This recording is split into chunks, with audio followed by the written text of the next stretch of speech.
अभय जी नमस्कार, स्वागत है आपका। कैसे हैं आप? ठीक है। नमस्कार सर, प्रणाम। बिल्कुल ठीक है सर, बढ़िया। तो सबसे पहले तो आपका हार्दिक स्वागत, अभिनंदन है। आम आदमी पार्टी नाम का जो छोटा सा परिवार है हमारे इस परिवार में, और हमें बहुत खुशी है कि आप जुड़े, आप जैसे युवा जुड़े, आप जैसे रचनात्मक युवा जुड़े। लेकिन मैं थोड़ा समझना चाह रहा था, पार्टियाँ बहुत सारी उत्तर प्रदेश में, बड़ा सजग प्रदेश है राजनीतिक दृष्टिकोण से देखा जाए तो ऐसे में मन में क्या आया कि लगा कि ये जो नई पार्टी है, ये जो अपने आप को बदलाव का वाहन कहने वाली पार्टी, इस पार्टी से जुड़ा जाए और कुछ किया जाए, ऐसे कौन से मतलब मन में ख्याल आया? बिल्कुल सर, जैसा कि आप विगत कई दिनों से इस बात को कई वर्षों से भी देख रहे हैं कि किस तरीके से वर्तमान राजनीति जिस तरीके से दंगा पर आधारित और विभाजन पर आधारित, बांटने पर, तोड़ने पर, और जिसको कहते हैं कि तोड़ने वाली राजनीति, और इसके साथ साथ जो भी हमारे संविधान की मूलभूत चीज़ें हैं, हमारी नहीं संप्रभुता ठीक ठाक से संभाली जा रही है इन सरकारों द्वारा, और न ही सामाजिक, आर्थिक और राजनीतिक न्याय की बात हो रही है। हमारा लोकतंत्र खतरे में पड़ रहा है, और इसके साथ ही प्रतिष्ठा और अवसर की समानता के साथ साथ प्रदेश में और देश में जो महिलाओं की सुरक्षा और लोगों की सुरक्षा के साथ खिलवाड़ हो रहा है, अपराधीकरण बढ़ रहा है, किसानों और जवानों के मुद्दे पर सरकारें निष्क्रिय हैं और तो और उन्हें परेशान करने वाली गतिविधियां कर रही है। सत्ता के शिखर से अनवरत रूप से झूठ बोला जा रहा है। इन सब बिंदुओं के साथ साथ हमारा जो जैसे तबका है, विकलांग समुदाय, इनके लिए कुछ नहीं किया जा रहा है। इनके नौकरियों में अनियमितताएं हो रही हैं। अभी दिल्ली में आपने देखा होगा, पिछले वर्ष जब प्रधानमंत्री ये कह रहे थे कि भारत ने दुनिया को युद्ध नहीं बल्कि बुद्ध दिया है, और हम महात्मा गांधी की 150वीं जयंती मना रहे थे, वैसे में एक दृष्टिबाधित को सरेआम केंद्र सरकार द्वारा निर्देशित पीटा गया, बहुत पुलिस के माध्यम से जूते से कुचला गया। जी जी, वो छात्र था जेएनयू। जी, जेएनयू का स्टूडेंट मेरा मित्र था वो। तो हम भी ये कहना चाहते हैं कि आपके पास अगर हमको कुचलने के लिए जूता है, तो हमारे पास भी आपको दिखाने के लिए मताधिकार का बूता है। और इस तरीके से हम देख रहे हैं, चाहे वो पार्टी के लेवल पे, चाहे सरकार के लेवल पे, तो जिस तरीके का वर्तमान परिदृश्य है, इससे ये साफ दिखाई दे रहा है, एक प्रकार की स्पर्धा चल रही है कि जीडीपी और बीजेपी में कौन कितना नीचे गिरता है। तो इन बिंदुओं को देखते हुए मुझे लगा कि जिस प्रकार से 2011 में भ्रष्टाचार के विरोध में एक आंदोलन का सूत्रपात हुआ था जी, और आम आदमी पार्टी उस आंदोलन का एक अस्थायी प्रतिबिंब के रूप में शामिल हमारे समाज में सामने है।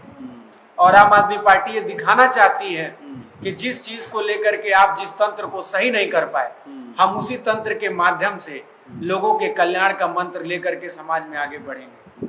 और इसके साथ ही जैसा कि हम लोगों ने देखा, सबने वादा सुन के, झूठ सुन के लोगों ने गुजरात मॉडल को देखा था, लेकिन आज गुजरात मॉडल एक गुब्बारा साबित हो रहा है, जिसको जमीन पे देखते ही फूट जाता है।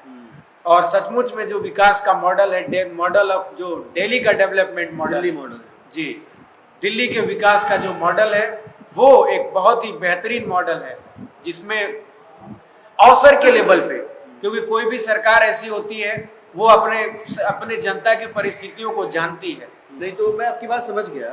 मैं ये कह रहा हूँ कि सबसे पहले तो आपने बहुत सलीके से अपने जुड़ने की वजह बताई, और अच्छा ये भी लगा कि बहुत सारी पॉलिटिकल पार्टीज हैं जिनके अलग अलग किस्म के वायदे हैं, और आपने उन पर भरोसा न करके एक ऐसी पार्टी से जुड़ना सही समझा जिसने दिल्ली में सही मायने में बदलाव करके दिखाया है, राइट जी।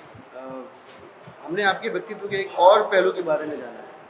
मैंने सुना है आप बहुत सारे राजनेताओं की मिमिक्री कर लेते हैं। हालांकि इस समय तो राजनेताओं ने ऐसे ऐसे मुल्कों की मिमिक्री कर दी है यथार्थ में। तो आप थोड़ा बताएंगे किसकी कर पाते हैं आप? उनकी कर लेते हैं, प्रधानमंत्री महोदय कर लेते हैं आप? जी, यस। अरे वाह, तो कुछ अगर आप सुनाए तो देखने वाले सुनना चाहिए।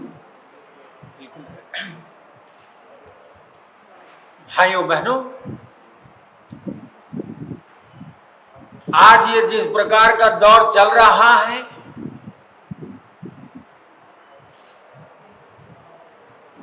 आप अनुभव कर रहे होंगे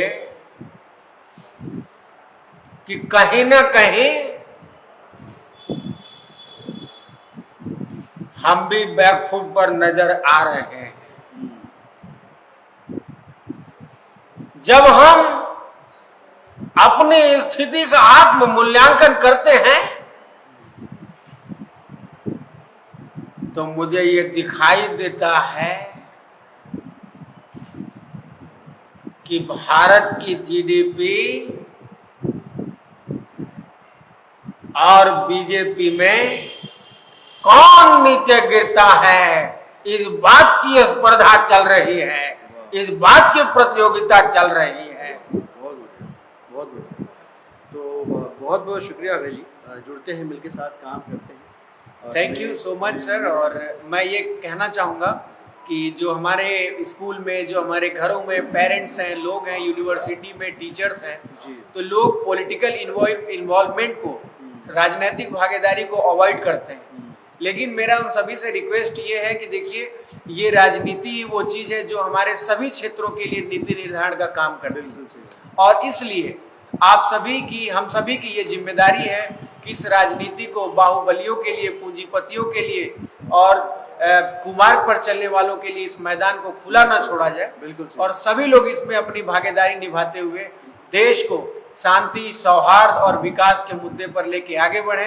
वर्तमान की स्थिति के लिए मैं कहना चाहूंगा कि ऐसा मौसम है, हम बोल सकते नहीं, वन विरोधी भी मुंह खोल सकते नहीं, पृष्ठ जो खुल रहे सनसनीखेज हैं, तब थे गोरे तो अब काले अंग्रेज हैं, आज फिर से गुलामी के घन छा गए, हम जहां से चले थे वहीं आ गए, हम जहां से चले थे वहीं आ गए। लेकिन हमें न बहारों की बात करनी है, न चांतारों की बात करनी है, क्योंकि पार करना है बहती दरिया को, इसलिए किनारों की बात करनी है। बहुत बहुत शुक्रिया आपका, मिलके जुड़ के लग के काम करते हैं। Thank you sir.